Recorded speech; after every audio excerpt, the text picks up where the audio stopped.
50 gram ಅಂಟ್ರೋಕಾಯಿ, 50 gram ಸೀಗೆಕಾಯಿ, 50 gram ಬೆಟ್ಟದ ನೆಲ್ಲೆಕಾಯಿ ಒಣಗಿಸಿರೋದು, ಸ್ವಲ್ಪ rosemary add ಮಾಡ್ಕೊಳ್ಳಿ, ಸ್ವಲ್ಪ ಮೆಂತೆ ಕಾಳನ್ನು ಹಾಕಿ, ಸ್ವಲ್ಪ ಅಗಸಿ ಬೀಜಗಳನ್ನು ಹಾಕಿ, ಸ್ವಲ್ಪ ಕಲೋಂಜಿ ಹಾಕಿ, ಕರೇಜೀರಿಗೆ ಅದನ್ನ ನೀರು ಹಾಕಿ 1 ಲೀಟ್ರಷ್ಟು. ಸೊ ರಾತ್ರಿ ಎಲ್ಲ ನೆನೆಸಿಡಬೇಕು. ಮಾರ್ನಿಂಗ್ ಅದನ್ನ 20 ನಿಮಿಷ ಕುದಿಸ್ಬೇಕು. ಅದಕ್ಕೆ ಬೇಕು ಅಂದರೆ ನೀವು ಕರಿಬೇವು ಮತ್ತು ಆಲೋವೆರಾ ಅಂದರೆ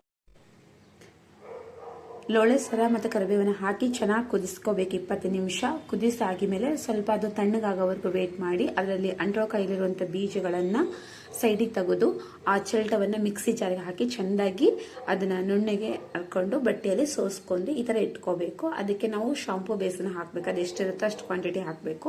ಈಕ್ವಲ್ ಕ್ವಾಂಟಿಟಿ ಅದಕ್ಕಿಂತ ಕಡಿಮೆ ಹಾಕಿ ಚೆನ್ನಾಗಿ ಮಿಕ್ಸ್ ಮಾಡಿ ನೈಟ್ ಬಿಡಬೇಕು. ಮಾರ್ನಿಂಗ್ ಅಬುರು ಬೆಲೆ ಇಳಿದು ಈ ರೀತಿ ಆಗುತ್ತೆ. Thank you.